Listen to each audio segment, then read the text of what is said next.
Hello dear students, welcome to the class on diuretics part 2. In this class, let's learn about thiazides and thiazide-like diuretics. So this is a diagram which is showing distal convoluted tubule where you can see the sodium chloride symport. So this is the channel which the thiazide diuretics will be inhibiting. So it inhibits the sodium chloride symport system.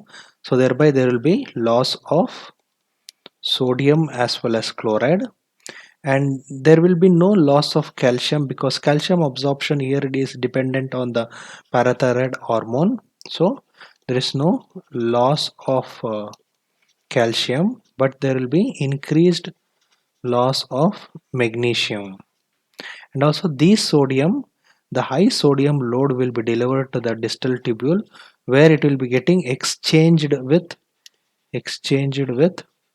potassium and leading to the increased potassium loss leading to hypokalemia. So as I said, these thiazide diuretics, the primary site of action is at the distal convoluted tubule as well as cortical dilating segment where it inhibits the sodium chloride importer channel.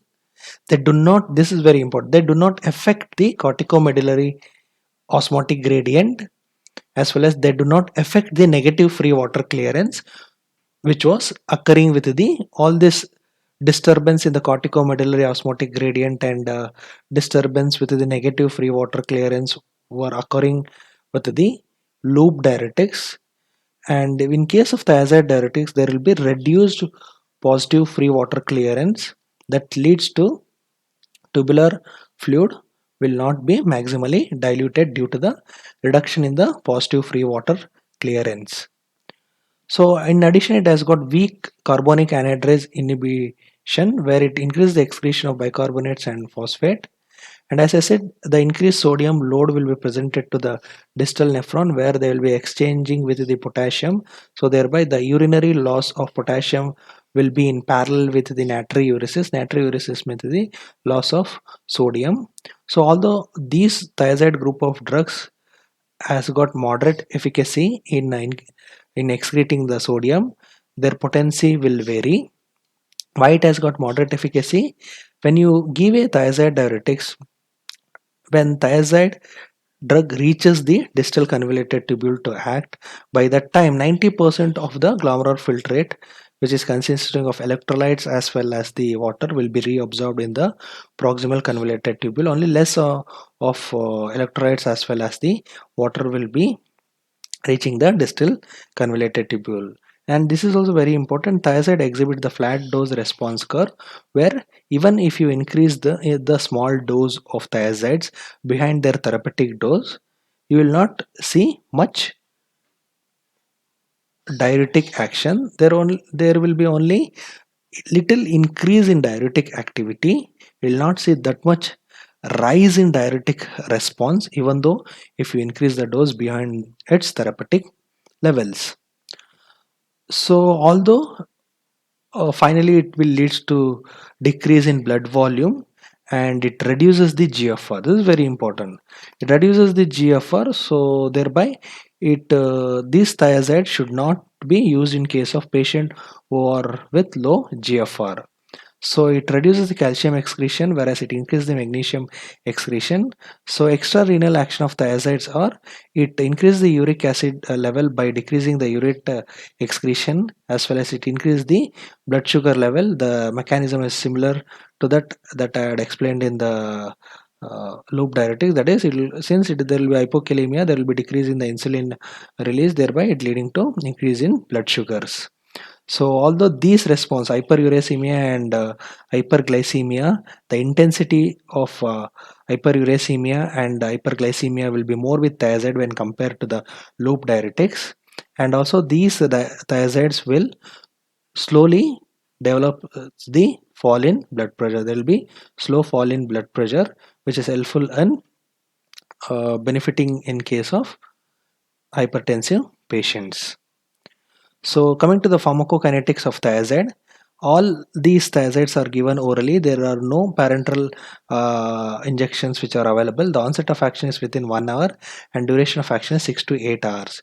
It has got large volume of distribution due to the more lipid solubility and low renal clearance. Altogether, it leads to longer duration of action, and only little amount of thiazide will be undergoing metabolism through the liver and getting excreted through glomerular filtration and secreted through proximal convoluted tubule. And some of the thiazide which are highly lipid soluble, they undergo tubular reabsorption and increase the duration of action. To give an example, the elimination TF of hydrochlorothiazide is 3 to 4 hours. Because of the low renal clearance, large volume of distribution, and highly plasma protein binding capacity, the action will be prolonged. So action will be stayed for 6 to 12 hours. So coming to the chlorothalidone, which is a thiazide-like diuretics, it is a longer-acting diuretics with a TF of 40 to 50 hours, and it can be used in the treatment of hypertension. It is one of the commonly preferred thiazide-like diuretics in the treatment of hypertension. Coming to the metalazone, which is having similar property to that of the furosemide, thereby it makes useful in the treatment of severe renal failure. It has got additive action on with the furosemide, and it inhibits the proximal convoluted tubule phosphate reabsorption. It is used mainly in the treatment of edema. Occasionally, it can also be used in the treatment of hypertension. Coming to the zipamide, which is having more pronounced diuretic action, but rarely it can cause pronounced hypokalemia, which brings about ventricular arrhythmias, which is very dangerous. So it can also be used in case of treatment of edema. Coming to the indapamide, although it has got little diuretic action due to the extensive metabolism, and also it has got high lipid solubility, it will maintain its antihypertensive action by its favor diuretic action. So it, although it has got little diuretic action, it retains its antihypertensive property. So remember, indapamide as well as chlorthalidone is most commonly used thiazide like diuretics in the treatment of hypertension. So coming to the uses of thiazides, it can be given once in a morning, thereby there won't be disturbance in the sleep. So it can be used in the treatment of edema of mild to moderate cases. It can be used in the maintenance, considered for maintenance therapy. It is one of the best drug for treating cardiac edema, and it is less effective in case of hepatic as well as renal insufficiency, and also in case of renal failure except metalazone. In case of cirrhotic patient will develop secondary hyperaldosteronism, which brings about refractoriness to the thiazide activity. In case of hypertension, it can be used in treatment of hypertension.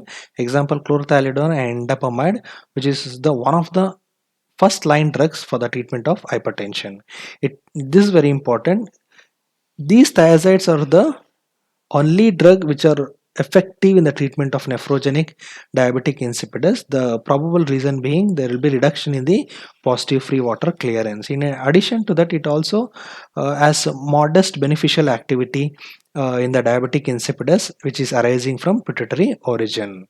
So they are also used in the treatment of hypercalciuria, which are associated with recurrent calcium stones. So in such patients, you can give thiazides where it reduces the calcium excretion, which would have precipitated the calcium stone formation. Thank you.